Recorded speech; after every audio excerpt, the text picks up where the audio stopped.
나는 참 포도나무요 내 아버지는 농부라. 물은 내게 붙어있어 열매를 맺지 아니하는 가지는 아버지께서 그것을 제거해 버리시고, 물은 열매를 맺는 가지는 더 열매를 맺게 하려 하여 그것을 깨끗하게 하시느니라. 너희는 내가 일러준 말로 이미 깨끗하여졌으니 내 안에 거하라. 나도 너희 안에 거하리라. 가지가 포도나무에 붙어있지 아니하면 스스로 열매를 맺을 수 없음 같이 너희도 내 안에 있지 아니하면 그러하리라. 나는 포도나무요 너희는 가지라. 그가 내 안에 내가 그 안에 거하면 사람이 열매를 많이 맺나니 나를 떠나서는 너희가 아무것도 할 수 없음이라. 사람이 내 안에 거하지 아니하면 가지처럼 밖에 버려져 마르나니 사람들이 그것을 모아다가 불에 던져 사려느니라. 너희가 내 안에 거하고 내 말이 너희 안에 거하면 무엇이든지 원하는 대로 구하라. 그리하면 이루리라. 너희가 열매를 많이 맺으면 내 아버지께서 영광을 받으실 것이요 너희는 내 제자가 되리라. 아멘. 감사합니다. 1년 동안 또 이렇게 공부하고 하면서 청라 사랑의 교회를 위해 늘 또 기도하고 있었고 또 방문하게 되어 굉장히 감사하게 됐고요. 또 1년 동안 후원해 주시고 기도해 주신 덕에 많은 또 학업의 증거들과 또 여러 가지 문들이 열리는 귀중한 축복들을 또 받을 수 있었습니다. 제가 이번 주에 이번 주 내내 아파가지고 사실 집에 좀 누워 있었는데 갑자기 밤에 전화가 왔어요. 어떤 랩먼트가 길을 잃어가지고 차비도 없고 해서 마침 저희 동네 근처에서 길을 잃은 거예요. 그래서 이제 제가 밤에 찾으러 나갔는데 이제 그 랩먼트가 길을 잃었는데 여기가 어딘지도 모르고 나는 뭘 해야 되는지도 모르고 집에 갈 돈도 없고 차비도 없고 그러니까 답답해가지고 이제 전화를 하게 된 거죠. 그러니까 그 아버지께 전화를 드리고 아버지가 또 저희한테 전화를 주셔가지고 했는데 이처럼 우리 랩런트들이 많이 좀 방황하고 또 길을 잃으면 또 우리 신앙생활이 굉장히 답답해질 수 있는 것 같아요. 내가 이 어떤 방향으로 가야 되지 이런 문제들도 생기고 한데 사실 우리가 뭐 차비도 있고 또 이제 길을 알면 굉장히 간단한 문제죠.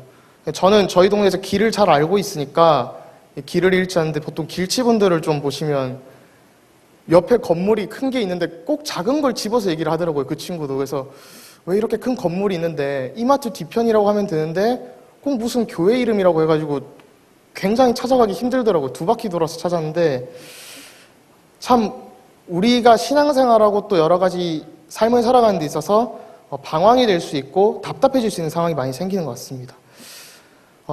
이 말씀을 드리는 이유가 복음 알기 이전과 이후에 제가 완전히 많이 바뀌게 된 것 같아요. 이제 다음 주에 임마누엘 부산교회에서 주일에 류 목사님 내려오시고 이제 또 신학 특강을 하게 됐는데 다락방 이단성 변증을 주제로 이제 좀 하게 됐습니다. 근데 임마누엘 교회 분들은 저를 어릴 때부터 봐오셨으니까 잘 알거든요. 교회에서 중직자 자녀로 크고 했는데도 예배를 가기 싫은 거예요, 저는. 당연히 이중생활, 삼중생활은 메시지에서 하시는 것처럼 그렇게 살아가고 그냥 교회가 일단 가기 싫고 이러다 보니까 중등부, 고등부 다닐 때는 그 교회 주보만 가지고 그냥 집에 가고 이런 상황들이 발생하게 됐거든요.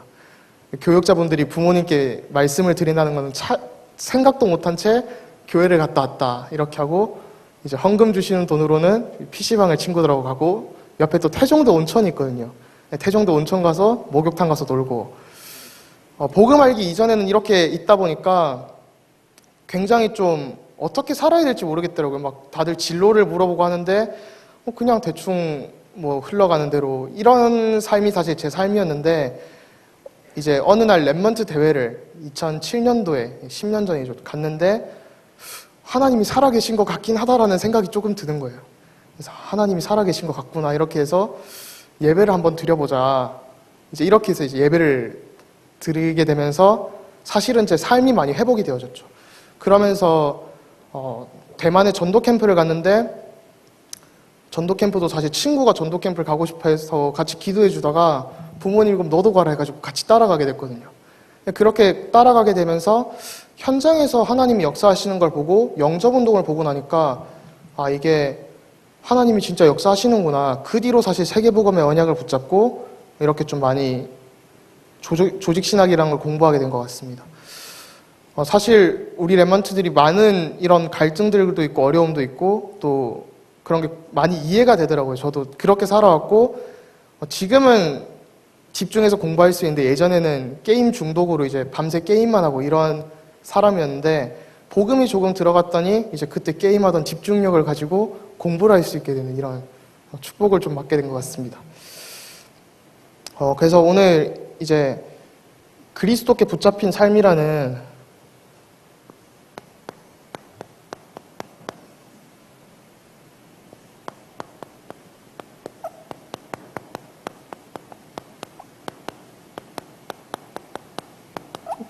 제목으로 말씀을 함께 나눠볼까 하는데요. 사실 이 요한복음 15장을 자세히 보시면 그리스도께 붙잡혔다는 표현이 좀 말이 안 되는 표현입니다. 요한복음 15장을 보면 그리스도께 접붙여져야 되고 접붙여 있지 않으면 떨어져서 이제 불타 죽는다는 그런 표현이거든요. 완전히 망한다는. 그런데 그리스도께 붙잡힌 삶이라는 표현을 쓴 이유가 결국 우리 신앙생활이라는 게 내가 붙여지고 싶어서 붙이는 게 아니라 하나님이 우리의 삶을 붙잡고 계시다. 이거를 사실 요한복음 15장에서 말씀을 하고 있습니다. 그래서 서론으로 우리가 어떤 틀을 가지고 살아가는가가 굉장히 중요한 것 같습니다. 영어를 써서 죄송한데 이 프레임이라는 단어를 가지고 이런 틀이죠. 결국 우리가 틀을 가지고 살아가는데 여기에 우리가 무엇을 담는가? 우리가 신앙생활 하면서도 각인뿌리 체질이라는 메시지를 계속해서 듣고 있잖아요. 각인뿌리 체질을 이제 계속해서 듣는데 실제로 나의 것이 잘 안 되는 것 같아요. 프레임이라는 단어를 가지고 책을 쓴 어떤 저자를 보니까 사람은 반드시 자기 중심 속에 담긴 것, 프레임 속에 담긴 거에 따라 생각하고 행동하고 결정한다라고 하더라고요. 세상적으로도 이제 이렇게 우리가 어떤 틀을 가지고 살아간다는 거죠. 근데 또 다르게 좀 보면 이제 뭐 꽃을 이렇게 하나 그리면 이 꽃을 찍으려면 사진에 이제 꽃을 담으려면 피사체를 담으려면 이 틀을 움직여서 담아야 되죠. 그래서 우리가 사진이라고 할 때는 이렇게 이제 있으면 꽃 사진인데 이렇게 이제 사람이 좀 더 크게 나오면 인물 사진이고 이런 여러 가지 사진들이 되는 거잖아요. 근데 실제로 우리가 신앙생활 하고 하면서도 내 생각의 틀에 진짜 내 잠재의식의 틀에 무엇을 담을까가 결정이 돼야 되는데 말씀을 담지 않고 자꾸 다른 걸 담게 되는 것 같아요. 말씀은 이만큼 담아놓고 내가 말씀을 이만큼 담은 것처럼 저희 집에 이제 강아지를 키우는데 강아지 밥그릇이 아무리 귀해도 결국 강아지 밥그릇이거든요. 근데 정말 좋은 그릇이라도 그런 건데 아무리 쓸모없는 그릇이라도 귀중한 보배를 담고 있으면 보화로운 그릇이 되는 거죠. 그게 성경에서 또 로마서 9장에서 말하고 있는 질그릇 비유 아닙니까? 근데 이제 우리가 신앙생활하면서 계속 예배 생활화 이런 말씀에 집중해라 이런 말씀을 가지고 유 목사님께서도 말씀을 주고 계신데 결국 우리가 무엇에 집중을 하고 있고 어떤 가치관을 가지고 살아가는가의 차이인 것 같아요. 세속적인 가치관을 가지고 살아가는 사람하고 말씀이 중심이 돼서 말씀의 흐름을 타고 살아가는 사람하고 큰 차이가 있는 거죠. 그래서 우리가 오늘 같이 말씀을 나누면서 무엇에 집중을 하고 무엇을 붙잡고 내 생각의 틀에 진짜 오직 복음을 담느냐 아니면 무엇을 담아야 될까 한번 생각을 해보시면 굉장히 좋을 것 같습니다. 그래서 첫 번째로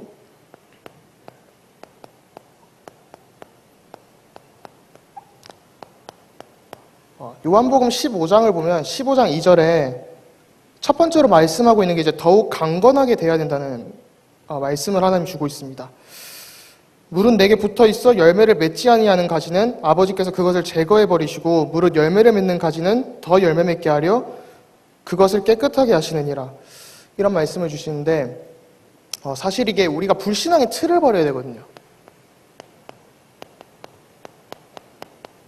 저희가 이제 본부 메시지 듣고 또 각인뿌리 체질을 제거해야 된다 이런 말씀을 나오면서 제가 이번에 오면서 15년 전쯤에 하셨던 그 신앙 발판 10가지를 책자가 있잖아요. 유 목사님께서 하신 책자를 보니까 1번으로 불신앙을 버려라, 각인을 버려야 된다 이 말씀 하시더라고요. 사실 말씀은 똑같이 나오고 있는데 말씀의 흐름 속에 내가 있냐 없냐의 차이가 되는 거죠. 이 요한복음은 사복음서 중에서 조금 특별한 형체를 가지고 있는데 이분법이 굉장히 많이 나옵니다. 그러니까 흑암과 빛이 1장부터 나오고 뭐 어린 양이랑 뭐 염소나 이런 여러 가지 비유들이 많이 나오죠. 그러면서 두 가지를 비교하고 이렇게 하는데 요한복음은 불신자에게 친숙한 예화들이 굉장히 많이 나오고 그 당시 불신자들이 이해할 수 있을 만한 한마디로 전도자의 마음을 가지고 이제 사도 요한이 쓴 복음서입니다. 그러면서 이 포도나무 비유도 사실은 불신자들에게 더욱 친숙한 비유였거든요. 그 당시 이스라엘 그 땅에 살아가던 불신자들에게 포도나무 비유가 굉장히 유명한 비유였습니다. 근데 굳이 예수님이 이 말씀을 하시고 요한이 기록한 이유가 포도나무를 이렇게 하다 보면 농작물을 우리가 키우잖아요. 그러면 철이 지날수록 강건해지죠. 철이 지나면 이제 다음 거는 약한 건 잘라내지고 강한 건 키워지고 그런 의미를 가지고 더욱 강건하게 되어야 된다고 15장 2절을 이렇게 기록한 겁니다. 그러면서 우리의 신앙생활이 결국은 복음으로 성숙해져야 된다는 거죠. 쓸모없는 거를 자꾸 자르면서 내 안에 있는 불신앙과 잘못된 틀 이런 걸 버리면서 더욱더 복음을 정말 전할 수 있는 그릇으로 성장해야 된다고 이렇게 하고 있는데 그 부분을 우리가 많이 놓치게 되는 것 같아요. 그러니까 15장을 잘못 읽게 되면 내가 말씀을 제대로 안 붙잡으면 구원을 잃어버릴 수 있구나 이렇게 생각을 할 수 있거든요. 그러면서 고린도후서 4장 16절에 보면 고린도후서 4장 16절에는 우리의 겉사람은 낡아지나 우리의 속사람은 날마다 새롭게 된다 이런 말씀을 주시죠. 그래서 우리의 겉사람은 별 볼 일 없고 그런 거일지 몰라도 속사람이 있는 거는 많이 바뀌게 되는 거죠. 그러면서 15장 2절을 좀 보면서 두 번째로는 흐름을 좀 봐야 되는 것 같습니다. 제가 이제 여러분들이 보실 때 운동신경이 굉장히 좀 없는 것처럼 보일 수가 있는데 운동신경이 실제로 없거든요. 이번에 피부가 많이 탔는데 피부가 탄 이유가 이제 서핑을 하러 가게 됐어요. 제가 사는 지역이 샌디에고 북쪽 시골인데 한 40분만 가면 이제 태평양에서 그 파도 타기 할 수 있는 서핑 그게 있거든요. 태평양에서. 그래서 굉장히 또 유명하다고 해서 저희 외삼촌 오셔가지고 같이 타게 됐는데 서핑을 타니까 그냥 밖에서 볼 때는 저 사람 잘 탄다. 아니 못하니까 맨날 무너지네. 이렇게 그냥 보는 입장에선 그랬었는데 타보니까 쉬운 게 아니더라고요. 2시간을 탔는데 진짜 거짓말 안 치고 딱 2초 서 있었거든요. 1초씩 2번. 근데 이게 모든 나간 사람이 다들 그렇다더라고요. 초보 때는 한 3번 정도 나가야 이제 조금 일어섭니다. 이런 말을 해주는데 이 서핑을 타다 보니까 이 흐름이 있더라고요. 파도가 지나가는 흐름. 처음에는 몰랐는데 자꾸 넘어지고 하면서도 내가 이 보드를 타고 있긴 하구나 이런 생각도 들고 그 서핑을 가르쳐주는 분도 보드에 올라가 있는 것만 해도 당신은 서핑을 타고 있는 거다. 단지 서냐 못 서냐의 차이다. 우리 신앙생활도 사실 잘 가고 있는데 문제 오니까 낙심하게 되죠. 근데 문제 온다고 해서 낙심할 게 아니라 사실은 잘 하고 있는 건데 착각할 때가 굉장히 많은 것 같습니다. 제가 2시간 동안 파도물도 굉장히 많이 먹고 이제 자빠지고 찍히고 여러 일들이 있었는데 그래도 나름 일어서지 못했을 뿐이지 서핑을 즐긴 거죠. 어떤 철학자는 또 말하기를 이제 강가가 이렇게 흘러가면서 시냇물은 흘러가면서 돌에 부딪히면서 소리를 내고 그 소리를 남으로써 시냇물이 흘러가고 있음을 증명한다 이런 표현을 했는데 결국 우리 신앙생활도 우리 인생이란 것 자체가 잘 가고 있는데 가다 보니까 이런 소리도 나고 문제도 생기고 사건도 생기는데 우린 이거 보면서 예수님인데 왜 이래요? 왜 신앙생활 잘하고 있는데 문제가 생깁니까? 이런 질문을 하고 낙심을 하게 되죠. 사실은 잘 되고 있다는 증거인데 우리가 쉽게 조급해지는 것 같습니다. 그래서 요즘 표현으로 이제 큰 그림을 봐야 되는 거죠. 큰 그림을 보고 살아가야 되는 것 같습니다. 그래서 우리 인생의 흐름이라는 게 결국 말씀 흐름 속에서 내가 가고 있는 게 맞구나라는 걸 확인해야 되고 세 번째로는 그래서 이제 흐름을 타고 가긴 하는데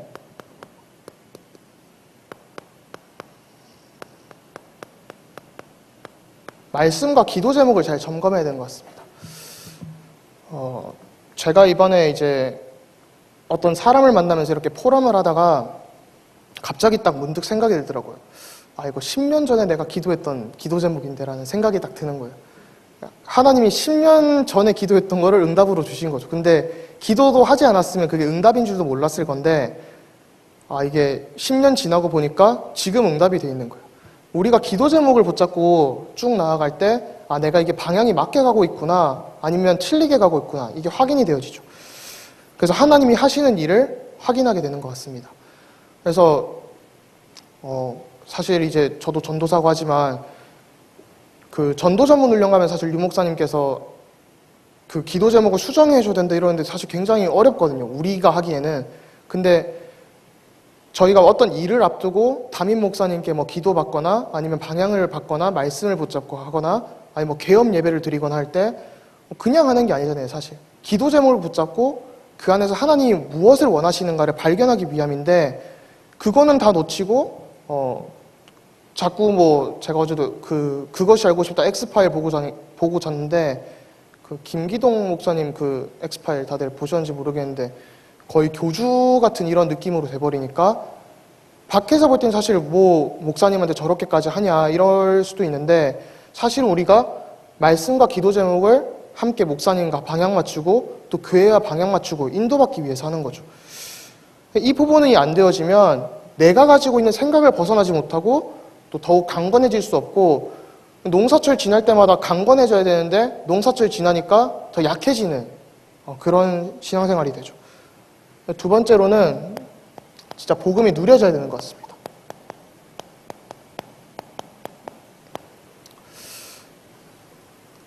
사실 작년에 제가 글자를 워낙 못 써가지고 올해도 글자를 너무 못 써서 이게 연습을 좀 나름 하고 있었거든요. 천천히 쓰니까 잘 써지네요. 예, 복음 누림인데 15장이 아까 계속 말씀드렸지만 3절부터 또 6절에 보면 첫 번째로 너희는 이미 내가 일러준 말로 이미 깨끗하여졌느니라. 한마디로 구원의 확신이죠. 근데 이 확신을 사단이 자꾸 공격하는 것 같아요. 저는 지금도 시간 나면 그 수용로 집회 메시지를 가끔 듣거든요. 초창기 메시지들을. 수용로 집회 메시지를 듣는데 구원의 확신이 나오는데 그렇게 저는 은혜가 많이 되더라고요. 그러니까 이 기초 메시지랑 또 지금 나오는 현장 메시지랑 강단 메시지랑 본부 흐름이 딱 맞아질 때 진짜 내가 힘을 얻게 되는 것 같아요. 근데 이제 구원의 확신을 사단이 많이 공격을 하는데 조금 어려울 수도 있는데 이런 표현이 요즘 신학교에서 많이 나오고 있습니다.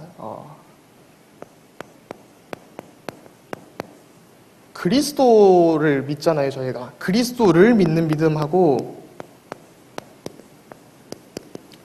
그리스도의 믿음이 요즘 논쟁이 많이 되고 있습니다. 사실 한 10년 가까이, 길게 보면 30년 가까이 되고 있는 논쟁인데 이 두 가지 차이가 좀 많이 크거든요. 그리스도를 믿는 믿음은 우리가 그리스도를 믿는 거죠. 한마디로 그리스도께서 완성하신 구원 사역을 믿고 있는 거예요. 한마디로 그리스도께서 이미 끝내셨기 때문에 그것만 믿으면 끝나는 거죠. 근데 그리스도의 믿음은 그리스도께서 가지시고 그리스도께서 가지신 믿음이라고 할 땐 그리스도께서 하셨던 순종들, 또 십자가에서 죽으시고 부활하시기까지 하신 그 순종들, 한마디로 하나님에 대하여 그리스도께서 가지셨던 그런 믿음들을 우리가 가져야 구원을 받는다. 이런 이제 신학들이 등장을 하고 있습니다. 근데 이게 아이러니한 게 헬라어로는 같은 단어거든요. 그러니까 어떻게 해석을 하냐에 따라 차이가 생기는 건데 문법상으로 보면 어떤 구절에서는 이게 좀 더 맞기도 해요. 근데 바울 서신이나 그 한 문장만 잘라서 보면 그렇고 모든 구절에서는 사실 그리스도를 믿는 믿음을 말하고 있는 거죠. 그러니까 좀 다르게 영어로 표현을 하면 그리스도를 믿는 믿음은 프로클레임, 선포라는 겁니다. 근데 그리스도의 믿음은 리빙이죠. 우리가 살아야 된다. 좀 다르게 표현을 하자면 우리가 복음을 가지고 있는데 복음을 선포해서 사람이 구원받냐, 아니면 내가 복음처럼 살아서 구원을 받냐, 이 차이가 되죠. 이렇게 만약에 이 후자로 그리스도의 믿음이 되면 내가 복음을 살아야 되기 때문에 행위가 되고 율법이 되면서 이제 내가 구원을 이룰 수도 있는 거죠. 그러니까 한마디로 이 차이는 우리가 복음이고 아니면 복음을 선포하냐는 거죠. 좀 어려운 말이지만 굉장히 좀 큰 의미가 있는 말입니다. 근데 분명히 할 거는 우리는 복음이 아니거든요. 우리는 전도자지. 근데 또 예수님이 복음이시지 예수님은 또 전도자가 아니거든요. 예수님은 복음이시기 때문에 이 세상에 오셨고 그 복음의 사역을 우리에게 전하라고 한 거잖아요. 우리가 현장 가서 복음 전하면 사실 현장 가면 진짜 간단한 문제인데 가서 복음 전해보면 내 모습 때문에 구원받는다도 뭐 있을 수 있겠지만 내 모습 때문에 구원받는 게 아니라 말씀이 들어갈 때 살아나는 거죠. 제가 다락방하고 여러 사람들을 만나면서도 복음이 증거되는 거지 내 말을 전하고 내 모습을 증거하는 게 아니잖아요. 그래서 고린도후서 4장 5절에 보니까 우리는 우리를 전파하는 것이 아니라 오직 그리스도 예수의 주 되신 것과 또 예수를 위하여 우리가 너희의 종된 것을 전파함이라. 성경에서 이렇게 말을 하고 있는 거죠. 우리가 그리스도를 믿을 때 응답이 되는 것 같습니다. 또 고린도전서 5장 7절을 보면 너희는 누룩 없는 자인데 새 덩어리가 되기 위하여 묵은 누룩을 내버리라. 우리의 유월절 양 곧 그리스도께서 희생되셨느니라. 굉장히 중요한 말씀을 주고 있죠. 누룩이 없는 자인데 새 덩이가 되기 위해서 묵은 누룩들을 버리면 되는 것 같습니다. 굉장히 간단하지만 또 어려운 일들이죠. 그래서 우리가 구원의 확신을 가지고 사단은 자꾸 흔들거든요. 구원받았다니까 기독교 신자들이 불신자보다 못한 삶을 살고 있지 않냐. 그러니까 복음처럼 살아야 되지 않냐. 이러고 있는데 정작 하나님은 복음을 내가 다 구원을 이루었기 때문에 그리스도 붙잡고 조금만 현장으로 나아가면 너를 통해 전도운동 하실 거야 라고 하고 있는데 우리가 자꾸 신학자들로 다 모여가지고 그리스도처럼 살아야 된다고. 우리가 예수님처럼 돼야 된다고. 이런 이상한 얘기들을 하고 있는 거죠.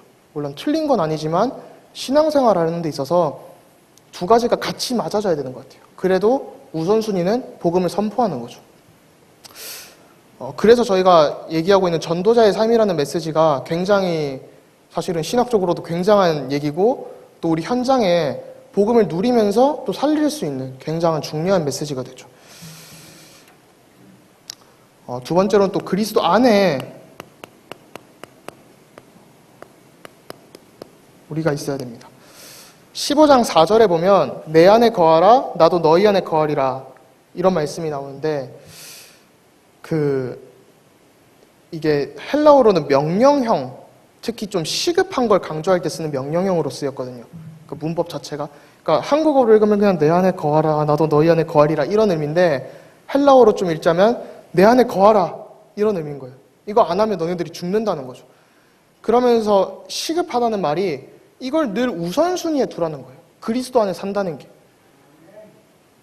그리스도 안에라는 단어를 좀 신학적으로 이것도 굉장한 의미가 있는데 바울은 단 한 번도 예수 안에서라는 표현을 쓴 적이 없습니다.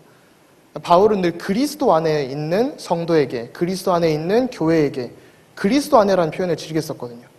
저희는 이제 예수의 이름과 그리스도의 직분을 알기 때문에 굉장히 또 쉽게 다가올 수 있는데 이런 게 구분이 안 되면 어렵게 되죠. 그러면서 이제 그리스도 안에라는 단어의 의미가 그리스도로 인하여 그리스도로 말미암아 그리스도의 손을 거쳐서 하나님이 하고 계시다는 거예요. 그리스도께서 하늘과 땅의 모든 권세를 가지시고 지금 나와 함께 하시고 나를 만들어 가신다는 거죠. 이 사실을 자꾸 놓치도록 사단이 방해하기 때문에 우리가 정말 영적인 싸움을 해야 되는 것 같습니다. 그래서 이거 안 하면 죽는다. 이거를 15장 4절에서 다 얘기하고 있는데 구원을 잃어버린다 이 수준이 아니라 그냥 우리가 못 누리는 거죠. 구원을 잃어버릴 수가 없고 이미 깨끗해졌는데 이제 더욱 강건한 삶을 못 살게 되는 거죠. 또 세 번째로는 말씀과 현장의 흐름을 봐야 되는 것 같습니다.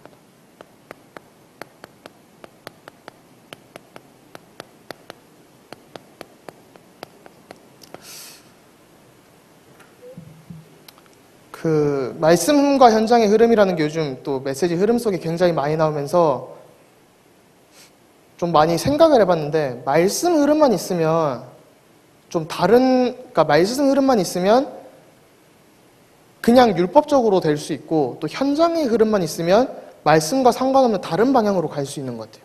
그래서 이 두 가지가 맞아져야 되는데 잠언서 29장 18절에 보면 묵시가 없으면 백성이 방자히 행하거니와 율법을 묵상하는 자는 이제 지키는 자는 복이 있느니라 이런 말씀을 주시죠.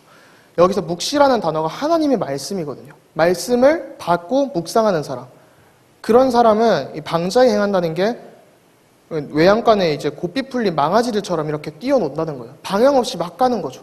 우리 신앙생활이 그렇게 가는 건데 결국 말씀이 있을 때 그 내 현장의 흐름이 보이고 현장의 흐름이 또 보일 때 그 현장에 전달된 말씀이 보이게 되는 거죠. 제가 랩먼트들하고 여러 얘기를 하면서 기도 속에서 학업을 하라라는 말씀을 많이 주시잖아요. 기도 속에서 학업을 해야 되고 기도 속에서 일을 해야 되고 하는데 제가 좀 이렇게 묵상을 하면서 기도 속에서 학업을 하라는 게 그냥 공부 시작 전에 이렇게 기도하고 공부하는 게 아니라 물론 그것도 맞겠죠. 저도 고등학교 때 그렇게 열심히 했는데 그런 수준이 아니라 하나님이 나에게 원하시는 그것과 하나님이 살리기 원하시는 그 현장, 그 업을 붙잡고 하면서 공부 속으로 들어가는 거죠. 제 예로 들면 이제 신학 공부를 하면서 신학생들이 사실 굉장히 경건해 보일 것 같지만 딱히 그렇지가 않거든요. 저희 웨스트민스터 같은 곳에서 공부를 해도 나름 이제 놀 시간엔 열심히 놀고 나름 자기들만의 그 룰이 있어요. 쉬는 시간에 꼭 탁구를 쳐야 되고 여러 있는 그런 장난거리들이 있는데 기도 속에서 학업을 한다는 게 저도 이제 신학 공부를 하면서 하나님이 나에게 원하시는 것. 저는 개인적으로 이제 이 중요한 전도 신학을 정립해서 후대한테 전달해야겠다. 이거 붙잡고 공부하니까 그 방향대로 하나님이 응답을 주시는 것 같아요. 제가 생각하지도 못했던 응답들이 여러 가지가 오고 또 중요한 교수님이 연결되어지고 그러면서 여러 만남들이 열리게 되죠. 뭐 저희 학교에 이제 어떤 교수님이 계신데 3단체 얘기를 수업 시간에 하시더라고요. 신학자들이 그러기 쉽지 않거든요. 그래서 교수님하고 이제 얘기하다가 저도 사실 거기에 대해 관심이 있습니다 하면서 제가 좀 나름 책을 읽은 걸 소개시켜 드렸더니 네가 그런 생각을 가진지 몰랐어 이러면서 찾아오라 하시는 거예요.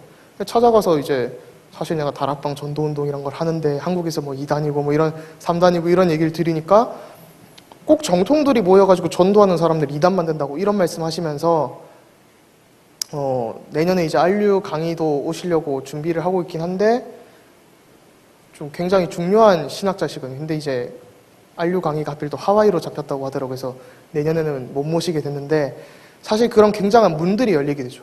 또 류 목사님께 보고를 드렸더니 그 학자가 굉장히 깨어있는 학자다 이 말씀 주시면서 요즘 또 류 목사님이 쓰시는 그 더 플레이스라는 이런 영어 표현들을 또 그분이 쓰시거든요. 그러니까 이 통하는 학장과 같다 해가지고 한번 만나보자 이렇게 말씀을 이번 주에 또 주셨다더라고요. 그래서 사실은 전도신학이란 걸 붙잡고 저는 공부를 하니까 제 수준에서는 생각할 수도 없는 응답들이 오고 또 사실 제가 또 부산 영도 그 굉장히 아담한 섬 동네에 그 달동네에서 어릴 때 지내고 있었는데 결국은 내 수준과 상관없이 하나님 말씀 때문에 하나님이 이끌어 가시는 것 같아요. 말씀 딱 붙잡고 조금만 하면 하나님이 하시는데 우리가 그걸 못 보는 상황이 많이 생기죠. 그래서 우리가 기도 속에서 학업을 하고 또 말씀과 현장의 흐름을 본다는 게 하나님이 내게 원하시는 거 붙잡고 조금만 하면 되는 것 같습니다. 그래서 세 번째로는 하나님이 또 열매를 주시는 응답이 생기죠.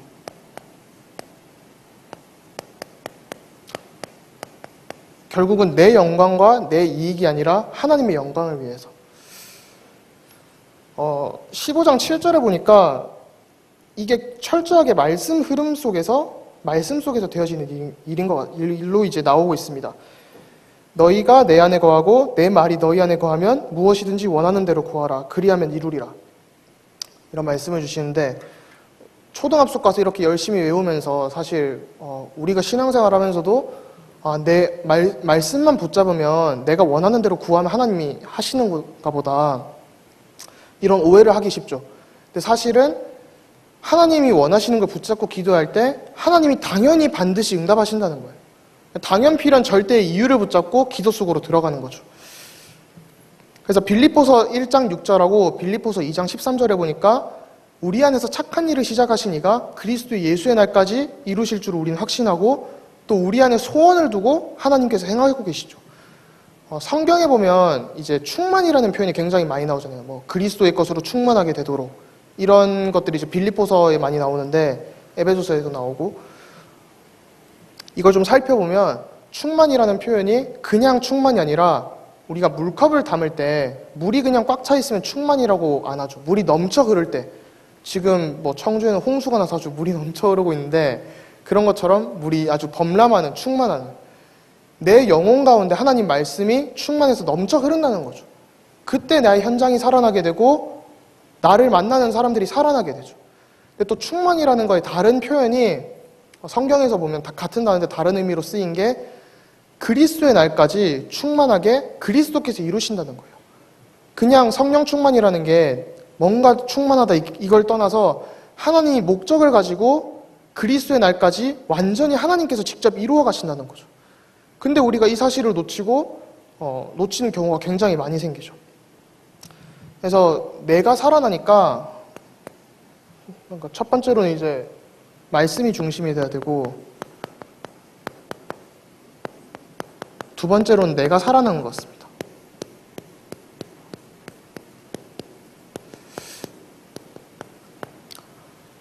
제가 이번 올해 한 해 다락방을 쭉 하면서도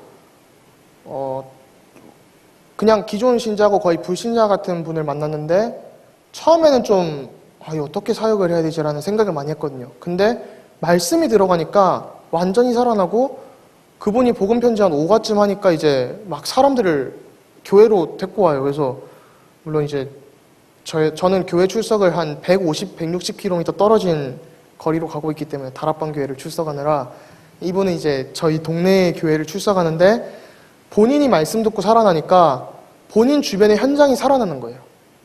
그러면서 성도들이 연결되어지고 복음을 전하게 되고 본인이 너무 편안해지고 사람이 180도 바뀌더라고요. 그걸 보면서 이제 말씀이 들어가면 사람이 살아나는구나.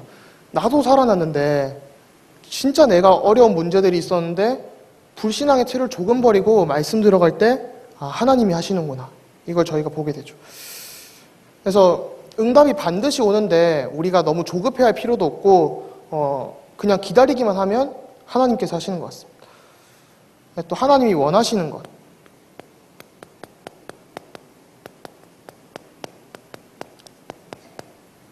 이걸 조금만 할 때 또 살아나게 되죠. 제가 청라 이제 오게 되면서 이번 주 내내 이제 기도 제목으로 붙잡았던 게 사실 제가 청라 사랑의 교회 하면 박용배 목사님께 참 감사하고 또 여러 생각들이 들지만 제일 더 생각이 드는 게 JRUTC 운동의 모델적인 교회구나라는 생각부터 들거든요. JRUTC 운동에 있어서 특별히 이제 탈북 사역이나 여러 그런 중화 사역권에 있어서 너무 중요한 일을 하고 계시기 때문에 하나님의 나라라는 주제를 가지고 좀 약간 전달해드리면 좋겠다라는 생각을 했었는데 이제 작년에 그 정치적 사건들이 일어나면서 많은 랩런트들이 하나님의 나라를 오해를 많이 하더라고요. 정치적으로 생각을 하기도 하고 하나님의 나라라는 거를 사도행전 1장 3장을 가지고 3절을 가지고 엄청 많이 한 1000번은 더 들었을 건데 하나님 나라에 대한 개념이 안 잡혀 있어요. 아직 많은 분들이. 근데 하나님 나라라는 게 또 하나님 나라가 도래하는 이 땅에 임하는 방법이 정치나 복지 이런 수준이 아니거든요. 그러니까 정치나 복지 이런 수준이 아니라 물론 도움은 되겠지만 말씀이 증거될 때 그 현장이 살아나고 흑암이 꺾여지고 질병이 떠나가면서 예수가 그리스도라고 선포되는 그 현장이 하나님의 나라라고 신약 성경이 증거하고 있는 거예요. 근데 우리가 자꾸 볼 때마다 이 땅에 어떻게 우리가 뭔가를 완성시키자 이런 식으로 오해를 하게 되죠. 그래서 우리가 이런 부분에 좀 조심을 하면서도 진짜 JRUTC 운동 붙잡고 기도할 때 복지 전도 수준이 아니라 진짜 전도 복지, 사람을 살릴 수 있는 수준. 그래서 진짜 현장에서 전도 제자가 일어날 수밖에 없는 그런 응답들이 일어나야 되는 것 같아요. 제가 또 여러 책들을 보니까 NGO와 함께하는 선교 이런 얘기를 하면서 나름 NGO 선교 이런 것도 많이 힘을 쓰고 있거든요. 현재 교회 흐름이. 근데 NGO의 틀을 못 벗어나요. 그러니까 결국은 좋은 지역사회를 만들어줘야 된다 이런 수준으로 이해를 하는데 우린 그 수준이 아니라 지역사회도 당연히 살리지만 진짜 그 사람의 영혼이 살아나서 그 사람이 현장 살리는 제자로 서서 그 제자가 현장 살릴 수 있도록 교회 통해서 진짜 많은 영혼들이 살아날 수 있도록 그걸 가지고 기도를 하는 거죠. 또 많은 랩런트들이 성공에 대해서 굉장히 많은 오해를 하는 것 같아요. 우리가 성공해야 된다, 또 엘리트가 돼야 된다 이런 얘기를 하니까 그러면 너무 힘들지 않냐, 다 성공하면 어떻게 하냐 뭐 이런 얘기를 하는데, 사실 하나님이 주신 나의 것을 발견하면 굉장히 쉬워지죠. 그래서 영어로 하자면 ordinary라는 표현인데, 한마디로 평범함을 통해서 하나님이 일하시는 것 같아요. 특별한 것도 있는데 사실 특별함보다는 내 현장에 있는 평범한 나를 통해서 내 현장에 구원받은 자를 살리시고 또 붙이시죠. 오해를 성공에 대해서 많이 한다니까요. 엘리트가 된다 이러면 이런 오해를 하고, 또 간증자들을 보고 이러니까 내 주변에도 나에게도 저런 큰 응답이 오면 좋겠다라는 특별한 응답을 보고 기대하는데, 실제로 하나님은 내 일상의 평범한 작은 일들을 통해서 일을 많이 하시죠. 이런 걸 못 보면 우리가 하나님이 원하시는 거가 뭔가 거대한 걸로만 이해를 해버리는 그런 일들이 생기죠. 그래서 좀 오해를 줄이고 진짜 말씀 중심으로 들어갈 때 내가 살고 내 현장이 살면서 그게 하나님이 원하시는 거구나, 이게 진짜 확인되어지는 것 같습니다. 그래서 결론으로는 진짜 증인의 삶이 누려져야 되는 것 같아요. 오늘 요한복음 15장을 가지고 나누면서 결국 우리가 그리스도께 붙어 있어야 되는데 그리스도께 우리가 붙어 있는 수준이 아니라 하나님이 능하신 오른발로 붙잡고 계시다는 거죠. 요한복음 10장에도 내 양은 내 목소리를 알고 또 내가 구원받은 자들을 이렇게 능한 오른손으로 붙잡고 있는데 누가 내 능력에서 취해갈 거냐, 이런 말씀을 주시죠. 로마서 8장에도 그렇고. 그래서 우리가 다른 것 말고 오직 복음으로만 된다는 진짜 이런 증인으로 서야 되는 것 같습니다. 세상 보면 사실 다른 거 많이 하라고 하거든요. 여러 가지 하고 뭐 다른 걸 해야 네가 뭐 성공하고 네가 뭐 어떻게 되고, 근데 그게 아니라 진짜 오직 복음으로 되는 증인. 그래서 강단 흐름만 타면 사실 굉장히 쉬워지는 것 같아요. 그러니까 하나님께 다 맡기면 되는데 우리가 생각할 때 그게 안 되는 거죠. 그러면서 실제로 좀 실천을 할 수 있는 것들이 중요한 것 같아요. 저는 개인적으로 개인 훈련 스케줄을 이렇게 가지고 있거든요.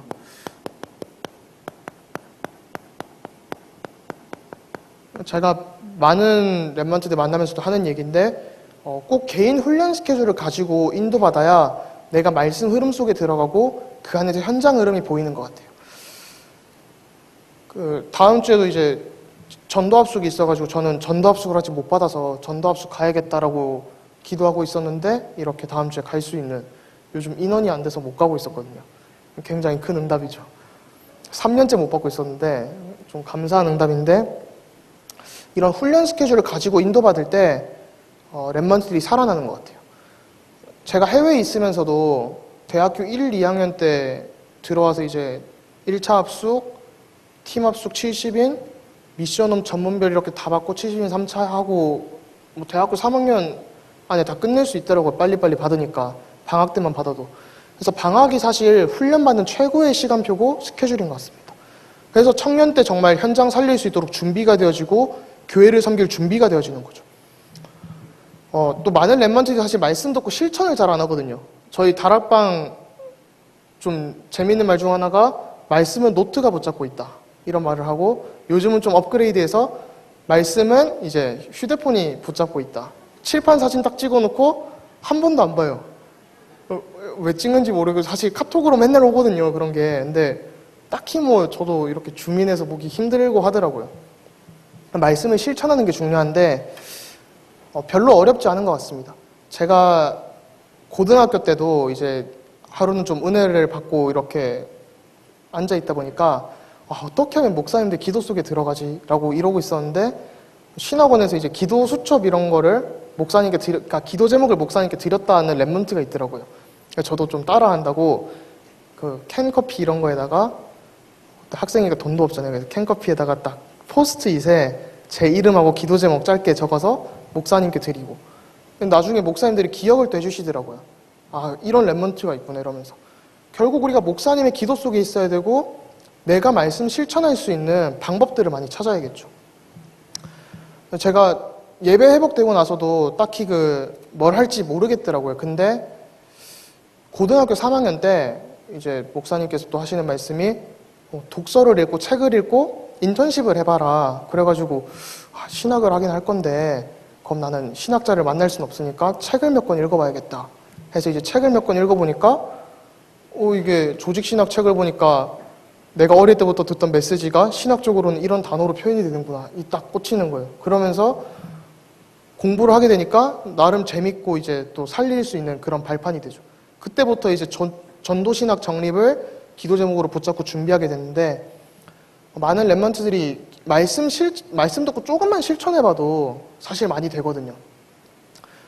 제가 또 음향을 한 8년 정도 하고 있는데 WRC나 또 우리 집회 오시면 다들 제가 뒤에서 방송실에서 맨날 음향하고 있거든요. 의자도 깔고 선도 깔고 하는데 옛날에는 그냥 교회에서 이 스피커 옮기다가 청소하는 중에 스피커 옮기다가 시작이 좀 그렇게 됐어요. 스피커 옮기다가 이제 교회에서 기도를 하는데 랩런트들끼리 기도하려니까 누가 CD를 틀어야 되는데 CD 틀 줄 아는 사람이 아무도 없어서 배우게 됐거든요. 그 배운 걸 가지고 이제 한국 와서 전도협회 들어와가지고 좀 이렇게 인턴십도 하고 배우다 보니까 이제는 미국 RCA 이런 거에서 섬기게 되고 WRC도 섬기게 되고 많은 만남이 열려요. 그러면서 전문인들도 만나서 정말 전문인들만이 또 가지고 있는 문제도 돌아보게 되고 결국 전도 현장에 문이 열리는 거죠. 또 음향이라는 여러 소통의 그런 것도 열리는 거고. 그래서 저희가 정말 조금만 말씀 붙잡고 실천하면 하나님께서 하시는데 그걸 잘 안 하는 것 같아요. 그래서 조금만 발버둥 치고 기도 속에 들어가려고만 해도 되죠. 또 이게 하려다 보니까 함께하는 이 흐름이 중요한 것 같습니다. 결국 교회 전체가 함께 랩런트를 두고 기도해주면서 기다려주고 또 사역을 해야 되죠. 좀 길어지고 있는데 이제 제가 나온 학교가 무디 신학교인데 학부 때 그 무디 신학교 하면 D.L. 무디가 사실 굉장한 전도자잖아요. 살아생전에 100만 명인가 1000만 명인가 아무튼 영접을 했다고 그렇게 알려져 있죠. 근데 이제 무디라는 사람이 사실 못 배우고 하다 보니까 주일학교 때 왕따를 당한 거예요. 성경도 못 읽고 다른 애들은 성경 다 찾아주는 성경 알아서 읽는데 못 읽고 있었는데 그 교사 킴벌이라는 사람이 그 성경책을 가져다 주면서 교사는 별 생각 없이 그냥 성경책 찾아준 거거든요. 근데 이제 무디가 감동을 받아가지고 나에게 저렇게 잘해주시는 분은 누구냐? 교사네. 교사인데 저분이 그렇게 사랑하는 예수는 누구냐? 이렇게 해가지고 대전도자가 된 거죠. 이 한국교회에서 굉장히 왜곡되어 있는 건데 이게 사실 실제 스토리거든요. 제가 또 무디 연구 수업을 함께 들으면서 본 비하인드 스토리인데 결국 우리가 조금만 랩런트들을 두고 함께 기도해주고 기다려주고 다그치기도 필요하겠지만 당근과 채찍을 활용하면서 이런 게 필요한 것 같아요. 그래서 함께 흐름과 포럼을 누려야 되죠. 제가 이제 지난주에 임마누엘 울산교회를 갔다 왔는데 울산교회 교역자실에 딱 앉아 있으니까 초등부 무슨 지도가 있더라고요. 세계 지도의 초등부 거예요. 그래서 보니까 초등학생들이 어떤 나라를 두고 기도를 하는 그런 거를 해놨더라고요. 한마디로 차세대 선교사라는 거죠. 단회성으로 한 건지 계속 하는 건지 모르겠지만 이제 그걸 보면서 임마누엘 울산교회에서 이런 것도 하니까 바누아투 같은 선교의 문도 하나님이 이렇게 여시는구나 싶었고 저도 사실 이제 26 이렇게 되면서 다락방을 진짜 갓난아기 때부터 했지만 임마누엘 교회에서 사실 듣고 배운 게 어릴 때 기억이 안 나잖아요. 그 초창기에 진짜 어른들이 1세대 목사님들과 또 어른분들 지금 앉아 계신 중직자분들이 하셨던 그런 뜨거운 열기와 기도운동, 전도운동을 알 방법이 사실은 많이 없는데 어릴 때 그래도 좀 기억이 나는 게 예수생명, 예수능력 때문에 진짜 전국에서 모이고 기도하셨던 그런 모습들은 어렴풋이 기억이 나거든요. 그래서 우리 랩런트들이 함께의 축복이라는 게 교회 전체가 방향 붙잡고 전도의 방향으로 달려나갈 때 어릴 때부터 그걸 보게 되는 것 같습니다. 그때 랩런트들이 아, 우리 믿음의 선배님들, 어른들은 이렇게 기도하셨구나. 이렇게 신앙생활 하셨구나.